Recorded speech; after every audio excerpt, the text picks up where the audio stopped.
Sosok Kim Jong-un dikenal begitu kejam dan tanpa ampun. Hal tersebut telah diketahui oleh seluruh dunia. Ia bisa menghabisi siapa saja, warga Korea Utara, yang dianggap membangkang. Salah satu cerita kejamnya dirumorkan ketika ia dikaitkan dengan sang kakak tiri, bernama Kim Jong-nam, yang tewas dibunuh di Bandara Internasional Kuala Lumpur, Malaysia, 5 tahun silam. Seperti apakah kisah sebenarnya? Siapakah para eksekutor dalam aksi jahat itu? Apa motif di balik kejahatan ini? This is the true story of it. One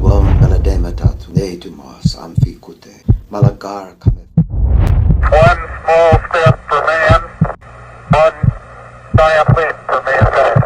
Now Watford are on the counter-attack. They're bursting forward. They've got a chance. They've crossed it into the box.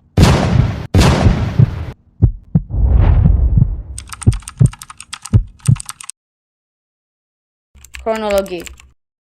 Warga negara Indonesia terduga kasus dugaan pembunuhan Kim Jong-nam, kakak tiri pemimpin tertinggi Korea Utara Kim Jong-un, mengaku tidak menyadari bahwa cairan yang ia usapkan ke wajah korban adalah racun berbahaya. Siti Aisyah menyangka cairan yang ia bawa adalah minyak bayi atau baby oil yang tidak membahayakan. Berdasarkan rekaman CCTV, dua perempuan terlihat menyerang Jong-nam dengan membekap wajahnya dari belakang ketika anak sulung Kim Jong-il itu tengah berada di terminal keberangkatan Bandara Kuala Lumpur pada 13 Februari lalu. Saat itu, Jong-nam berencana bertolak ke Macau, China, tempat tinggal dia dan keluarganya selama diasingkan dari Korea Utara.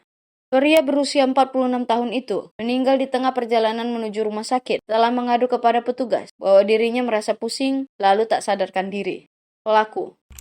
Kedua perempuan misterius itu belakangan diketahui bernama Doan Thi Huong, asal Vietnam, dan Siti, asal Indonesia. Mereka ditahan sehari usai insiden itu terjadi.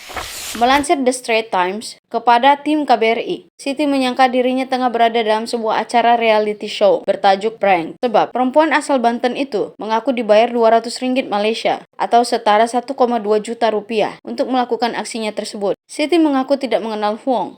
Ia mengaku diperkenalkan pada Huong oleh dua orang yang tampak seperti warga Jepang dan Korea. Kedua orang itu mengundang Siti untuk berperan dalam salah satu program reality show yang mereka anggap sebagai prank. Di sisi lain, kepolisian Malaysia menyebut bahwa kedua wanita itu menyadari racun yang mereka bawa dan konsekuensi apa yang mereka lakukan. Kepala Kepolisian Diraja Malaysia, Khalid Abu Bakar, bahkan menuturkan bahwa kedua tersangka itu telah dilatih sebelum melakukan aksi pembunuhan tersebut. Racun VX. Siti Aisyah, warga negara Indonesia, dan Doan Thi Huong, seorang warga Vietnam, dituduh membunuh Kim Jong-nam dengan menyemprot VX, racun saraf yang dilarang oleh PBB, di Bandara Kuala Lumpur pada 13 Februari 2018. Dilansir dari Inverse.com, VX adalah kependekan dari Venomous Agent X dan dilarang sejak Konvensi Senjata Kimia PBB tahun 1997. VX adalah racun yang ampuh, bertindak cepat yang melumpuhkan sistem saraf, menyebabkan kelumpuhan, dan akhirnya kematian karena mati lemas. Pusat Pengendalian dan Pencegahan Penyakit Amerika Serikat, CDC, menyebutnya sebagai yang paling kuat dari semua racun saraf. Racun saraf VX adalah racun saraf mematikan dan salah satu bahan kimia paling mematikan yang pernah diciptakan oleh manusia, dan bisa berbentuk cair, gas, atau krim. Seorang korban yang terpapar sedikitnya 10 mg VX bisa meninggal dalam waktu 15 menit. Putusan persidangan. Dalam pernyataan tertulis, lalu Muhammad Iqbal, selaku Direktur Perlindungan WNI dari Kementerian Luar Negeri Republik Indonesia, memaparkan bahwa Jaksa Penuntut Umum telah menyatakan menghentikan tuntutan terhadap Siti Aisyah. Para pengacara untuk Siti Aisyah juga meminta agar bukan hanya dihentikan, tapi dibebaskan penuh. Pada akhirnya, hakim memutuskan discharge not amounting to acquittal, atau tuntutan dihentikan dan Siti Aisyah bebas. KBRI langsung membawa Siti Aisyah dan dipulangkan ke Indonesia. Nah, bagaimana menurut kalian? Benarkah Siti hanya menjadi aktor dalam pembunuhan yang diduganya sebagai prank itu?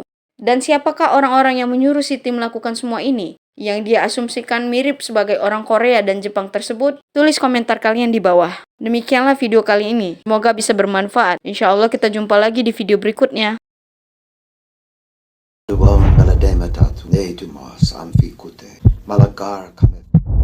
One small step for man, one giant leap